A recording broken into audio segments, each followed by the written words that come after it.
शेतकरी मित्रांनो, तुमच्यासाठी महत्त्वाची बातमी. शेतकऱ्यांनो, 2 लाख रुपये तुमच्या खात्यात. हे 2 निकष पूर्ण केले तर आता तुमच्या खात्यामध्ये येणार तब्बल 2 लाख रुपये. नमस्कार शेतकरी बंधूंनो, आजचा हा व्हिडिओ तुमच्यासाठी अत्यंत महत्त्वाचा आहे. तुमच्या फोनवरती किंवा गावात चर्चा सुरू असेलच. 2 लाखांचं प्रोत्साहन अनुदान, पीक विमा 21,000 रुपये, 500 रुपये आणि पुन्हा 15,800 रुपयांचं वेगळं अनुदान. पण या पैशांच्या शर्यतीत अनेक जण धावत आहेत. पण फिनिशिंग लाईन आपण काय करणार? शेवटी आपण हे पैसे मिळवण्यात तुम्हाला काय करायचं आहे जाणून घेऊया. महाराष्ट्राच्या मुख्यमंत्र्यांनी हा सगळ्यात मोठा निर्णय घेतला आहे. बघा, या आकड्यांची ही जादू तुम्हाला भुरळ घालू शकते. पण हा पैसा सरळ खात्यात येतो का? तर नाही. हे अनुदान मिळवण्यासाठी तुम्हाला सरकारी नियमांच्या चक्रातून जावं लागेल. आता तुम्ही म्हणाल, हे तर आम्हाला माहिती आहे, पण थांबा, तुम्हाला नक्की माहिती आहे का की तुमच्या नावावर किती रक्कम जमा होऊ शकते? अनेक शेतकरी फक्त अर्जाच्या मागे धावतात, पण कागदपत्रांच्या त्या गुप्त अटींकडे दुर्लक्ष करतात. तेव्हा आता मूळ मुद्द्याकडे वळूया. सरकारचे ते 2 महत्त्वाचे निकष असे निकष आहेत जे ठरवतात की तुमचे नाव यादीत असेल की नाही. त्यामुळे हा सगळ्यात मोठा सस्पेन्स प्रत्येक शेतकऱ्यांपर्यंत पोहोचला पाहिजे. आता तुम्हाला 2 लाख रुपये अनुदान का मिळणार आहे? आणि गेल्या 6 ते 12 महिन्यांपासून तुमचे पीक विमा आणि अनुदान बऱ्याच शेतकऱ्यांचे पैसे अडकले होते. त्याचा मार्ग आता सरकारने मोकळा केला असून ते देखील पैसे तुमच्या खात्यावरती आता सरकार देऊ लागलेले आहे. त्यामुळे तुम्हाला याचा फायदा तर होणारच आहे, इतर शेतकऱ्यांना देखील याचा फायदा होणार आहे. आता बघूया पहिला निकष काय येतो. नियमित कर्ज परतफेड. नियमित कर्जदार शेतकरी हे शब्द जितके सोपे वाटतात तितकेच ते तांत्रिक आहेत. जर तुम्ही कर्ज घेतले असेल तर वेळेत भरले आहे का?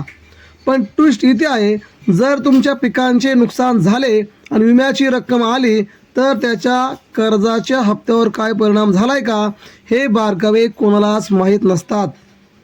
जमीन धारणेची मर्यादा आणि EKYC जो सर्वात मोठा सस्पेन्स आहे. तुम्ही म्हणाल, माझी जमीन माझ्याच नावावर आहे, पण सरकारी दप्तरीत तुमची EKYC अपडेट आहे का? आणि त्यासोबत 7/12वरील बोजा रिकामा झालाय का? अनेक शेतकरी पात्र असूनही फक्त बोजा वेळेत न काढल्यामुळे 1000 रुपयांच्या अनुदानापासून वंचित राहतात. जे गुपित ते तुम्हाला कुणी सांगणार नाही. आता आम्ही सांगणार आहोत.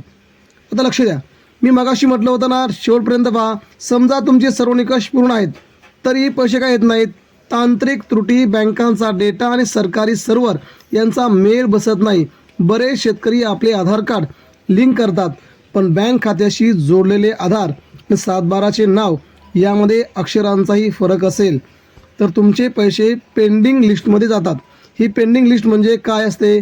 ती एक अशी गर्त आहे जिथून पैसे परत मिळवायचा मार्ग कधीकधी 6 महिने लागतात. तेव्हा तुमच्या बँकेत जाऊन विचारा, माझे खात्याचे स्टेटस नियमित म्हणून अपडेटेड आहे का? CSC सेंटरवर जाऊन KYC पूर्ण आहे का हे पुन्हा एकदा बसा. तुमच्या 7/12वरती कर्जाचा बोजा अद्याप दिसत आहे का?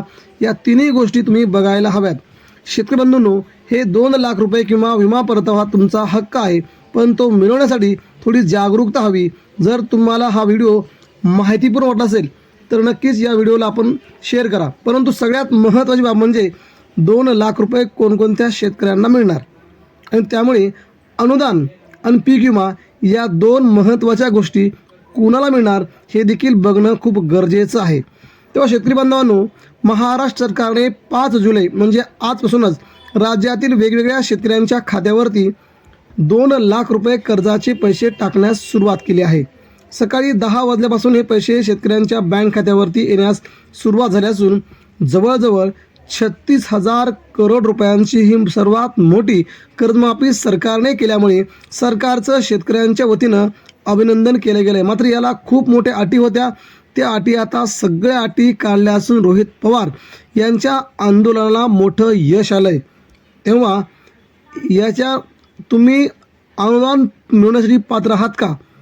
काही शेतकऱ्यांना अनुदान पात्रसाठी 2 लाख रुपये देखील मिळणार आहेत आणि पीक विमा तसेच अनुदान या 2 गोष्टी पूर्ण करण्यासाठी तुम्हाला तुमच्या बँकेत जाऊन तुमचं खाते तुमची KYC पूर्ण करून घ्यावं लागेल, जेणेकरून पुढील आठवड्यात तुम्हाला हे पैसे तुमच्या खात्यावरती जमा होतील आणि सरकारचा हा सगळ्यात मोठा गेम तुम्हाला फायदेशीर ठरू शकतो. तेव्हा तिन्ही म्हणजे एकतर तुम्हाला अनुदान, पीक विमा या दोन्ही गोष्टी आणि 2 लाख रुपये परतफेड कर्जाचे रुपये हे तुम्हाला तुमच्या खात्यावर देण्यासाठी सरकारने सगळ्यात मोठी संधी 5, 6 आणि 7 या 3 तारखांपर्यंत दिली आहे. तेव्हा 3 दिवशी तुम्हाला सगळ्या गोष्टी पूर्ण करून तुमचं खातं चेक करायचं आहे, जेणेकरून सरकारचा हा सगळ्यात मोठा फायदा तुम्हाला घ्यायचा आहे. तेव्हा शेतकरी बांधवांनो, आगामी काही दिवस या सगळ्या गोष्टी तुमच्यासाठी फायदेशीर राहतील. तुम्ही याचा फायदा घ्यावा असे आम्हाला वाटते.